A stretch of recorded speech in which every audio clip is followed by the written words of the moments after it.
Good evening, good afternoon from yammybtv. Well, it's gone past 12, I hope.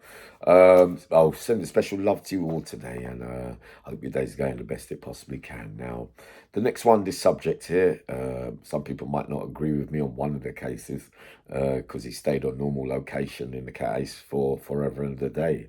I'm going to explain why in a minute, but we're talking about, I can give you, there's loads more, but the four wickedest men that I ever had hands on. Interesting, I had two fights as well with each as well. So, also, yeah. I had, well, I remember saying, I think anyway.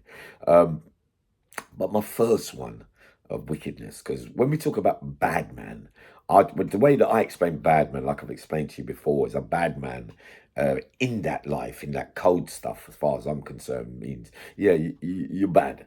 You're a bad man because you can do things, kill people, stab people. You're not scared of nobody, but you can still be, you can be sympathising and emphathising and getting on with everybody, and still being quite friendly and getting the ratings and that kind of stuff.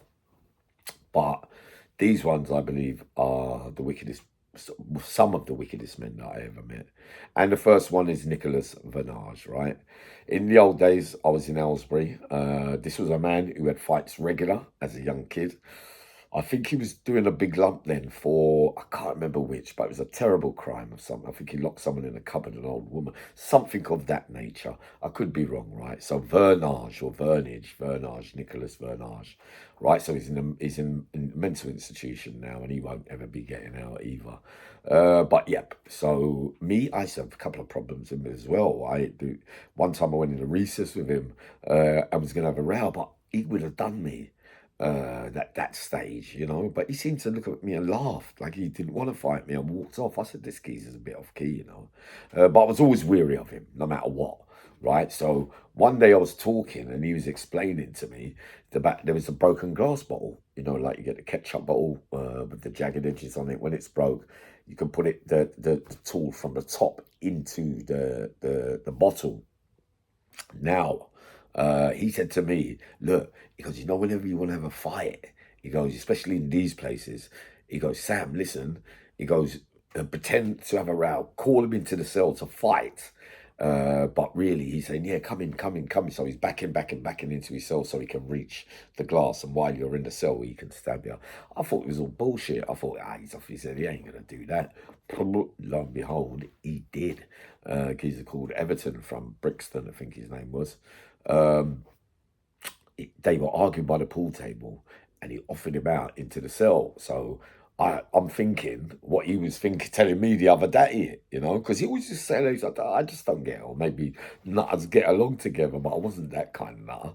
But everyone's going, yeah, you chatting to me. You think so? You think you can have it with me, mate? So I thought, oh no. So Everton walked through the door, he backed through and got the jagged edge and stabbed him right here where there's a big lot. Obviously, there's loads of blood there, loads of blood, but it was in his own cell. That same old scenario that if you're in the other person's cell and a fight takes place, this is why you remember not to go there in the first place. So he backs off into the cell and he gets his head scrambled all over the place. So much blood, right? He must have run out of the cell, Nicholas, and put the bottle, hid it, the weapon and everything. The screws come, and thing. Everton ended up with stitches and everything, but moved to another jail. They left Nicholas there in Aylesbury, this was, remember? And then I saw him take out a man's eye with a snooker cue as well, and that was gory at that time. That's the kind of level that I couldn't, not even I could have reached it. And it was very more like the other person not being ready at that time. So again, you're not going to get no chances of these guys. Very, very dangerous individuals, and wicked and evil is what I call them. And then years later now, I'm inside, and then I know that he's been arrested for 3 or 4 murders. He got convicted and whatnot and everything, right? He killed a lady as well, sadly, and a karate man came to fight him as well, apparently, and he done one stab and he killed him as well. There was another one, I think, or two. I can't remember the evidence about it all, but I saw him in scrubs. he was in patches, so he must have made an escape attempt. So, you know, when you're in scrubs, you're in the holding cell, the legal room's right there. When they call your name out, you go. So he's coming through with the screws, but I'm looking at him 10 years later after I last saw him. And he looks at me and he went, "You all right?" I said, "Yeah, Nicholas, are you all right?" He said to me, he goes, "There was a lot of blood, you know." I thought, nah, this geezer is off his effing rocker. It was mad. He was frightening to the level of violence, you know, because not so much he, you know, he couldn't take place with. He has to be mad. Where he is now, because he had no empathy, no sympathy. You can't hold conversation. Every single person that ever tried to talk to him was on their guard because they thought they was going to get stabbed by him. So he was my first one. The second one, sorry, I think we know about that one, so we won't spend a lot of time on it. Excuse me. Levi Battlefield. Just by looking at him, not just what the papers say, as soon as you see the geezer, like we said already, his eyes, everything, his aura, his laughter, the way that he cracks jokes and all that. I heard a little thing outside the block. Sometimes, I can't answer you right now, Trace. Yeah. Yeah. Oh, you remember? Yeah. Oh God, I nearly lost my train of thought there. Yeah. So I knew straight away. I hated his guts anyway for the case, for the way he was as a bully, all that kind of shit, right? But I took a payment, right, to do him, right? But you're not going to get a lot of chance because in jail, the religious services, even if you're down the block, even if you're Rule 43 protection, even if you're a rapist, even if you're what, they can't stop you from going to church or to the Muslim service. So everyone's allowed, but we know that once we're in those church and things, and that's a terrible sin, you know, to stab or hurt anyone anyway. But to do it in front of a holy place, to me, is very, very bad, very, very nasty, and shows the kind of man you are, really. Not saying that I was much better, of course, but yeah, he walked through with the screws. He wasn't on my wing, but I was lurking as usual. And said something to him. He said to me, he said, "You what, mate?" And before we knew it, bang, I headbutted him. So he felt that looked a bit dazed, but obviously he's massive. I was thinking one-on-one in the cell, Yammy, you're going to get mullered here.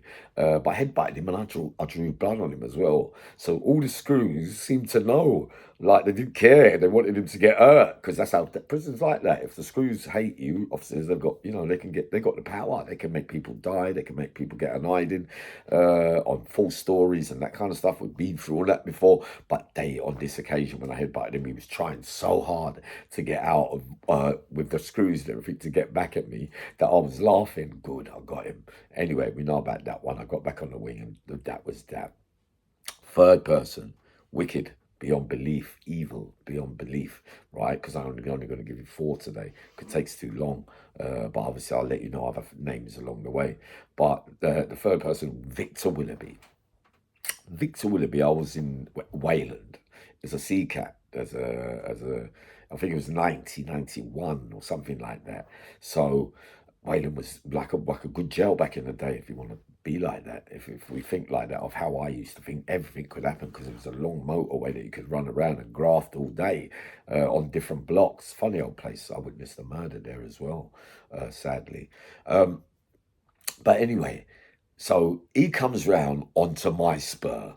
So we're all out on the landing. I think me, Colonel Boogie, Teaser. There's a few of us all around there. What's his name from South London? Mikey Henderson. Not Mikey Henderson. You know him anyway. Simon and something like that. Anyway, Animal. All of them was there. So he turned around. He said, "Yeah, there's a nonce over there. We got his depths and we know we've read him, blah, blah, blah." So he used to roll around with 4 guys, right? So obviously that was their little team. But when I used to look at him, I used to think something's not quite right about him. But he fooled me as well. He said, "Oh, there's a nonce around there. We're all going around to do him. Is everyone involved or what?" Right? So I said, "All right, then, come on in. Well, you've read the paperwork, yeah? All right. Come, stupid idiot I am then. I didn't even read the things or nothing. Found out later the geezer weren't a sex offender. So they've all gone round. First thing in the morning, geezer comes out his cell. Everybody's socking him with cans, everything like that, stabbing him, kicking him on the floor, all that kind of stuff, right? Even sorry that I threw a punch as well. So I got involved as well. So imagine then, years later, right? Years later, I'm in the scrubs again, and he's going past me. But before that, I'd already seen newspaper headlines that he was a serial rapist of 30, 40, and he got convicted of he got convicted of all of them anyway. So imagine I'm walking, must be going somewhere, can't remember which. He's walking that way with two screws, obviously he's on protection wing or whatever. And he went like that. He went, "You all right, Yammy?"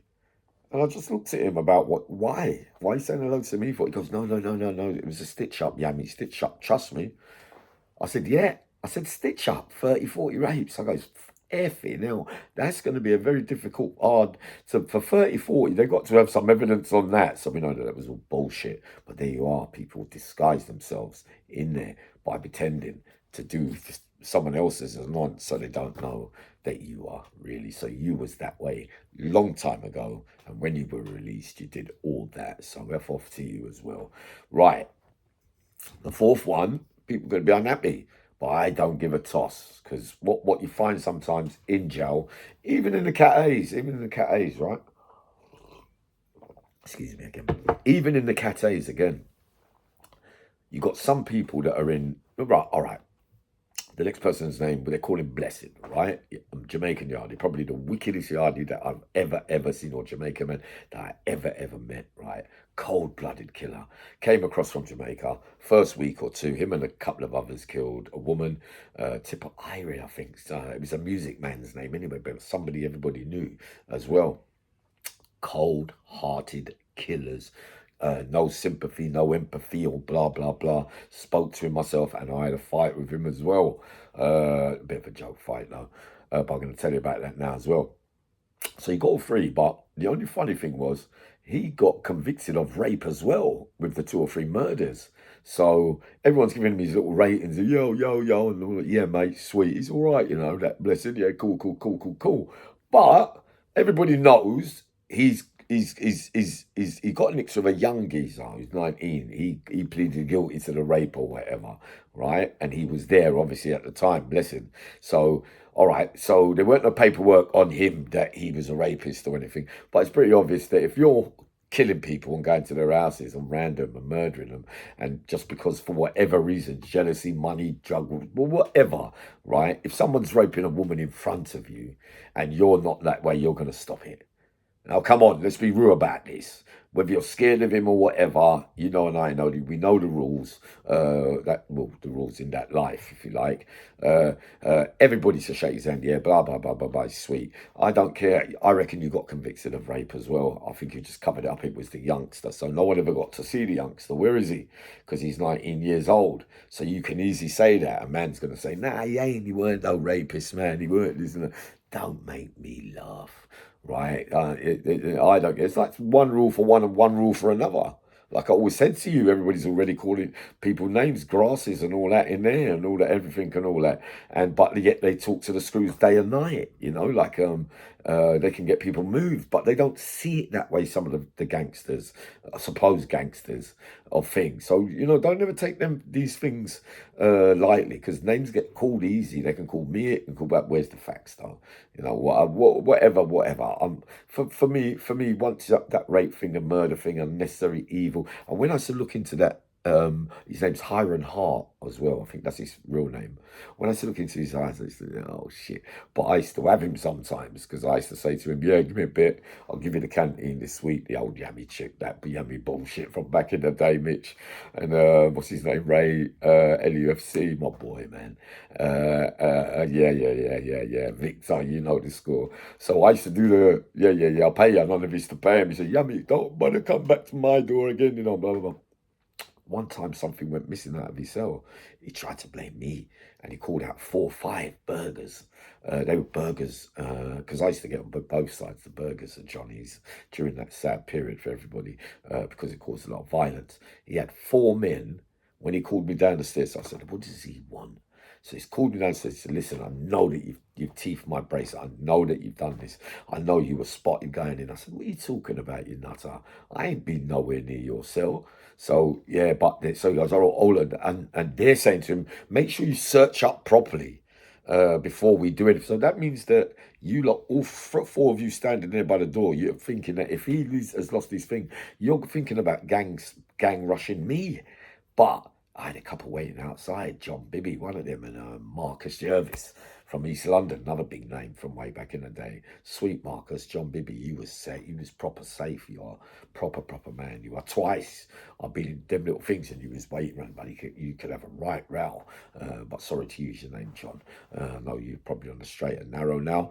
So that's that. So I had John waiting outside, and I had Marcus as well. So I wasn't too unconfident, you know, but I was thinking, what if he's playing a game so that they can think that I've nicked the thing? So someone said, check your clothing, check your clothing. They checked the clothing, they got all over the clothes and everything. And right at the bottom of the jumper, the bracelet fell out. And he looked round, they all looked round at him. And all four of his lot kissed their teeth and walked out. True. So it was just me and him left. John Bibby come in. He said to me, Yammy, what are you telling me? He goes, is it going off? And he was looking at Blessing, because him and Blessing used to get on as well. I think Blessing used to feed him a little bit. But I don't think John liked him much, to be honest. And he used to get out of that rape thing all the time. I never actually, I always believed that it was true anyway. Not that any crime's any good, but your lowest of the lowest. So just me and him in a cell now. And I said, you are a ballsy word, excuse the language, and that's what he's saying. So before I could swing a punch, he grabbed me.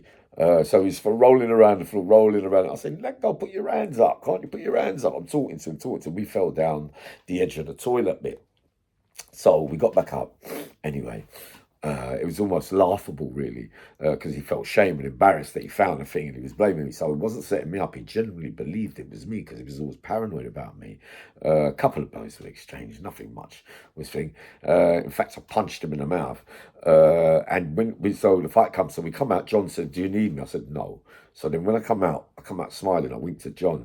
And John said, looked at him, and you know, he saw a little bit of blood and whatever. So John, and he went around telling them and everyone, he won the fight. And then this is what makes me laugh about some people. It's so funny when they say, because obviously the rules of the way they've been taught in different countries about having a fisticuff and all that kind of stuff, that he thinks. He told everyone he won the fight. And they said, yeah, how did you win the fight?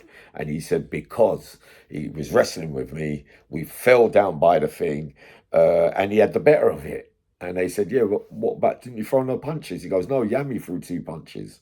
And they said, how did you think you won then? You know, that's how it is. But that's my wicked 4. Because I looked into their eyes, I saw it for what it was. So I'll be up in again with the nicest and probably the funniest men that I ever met.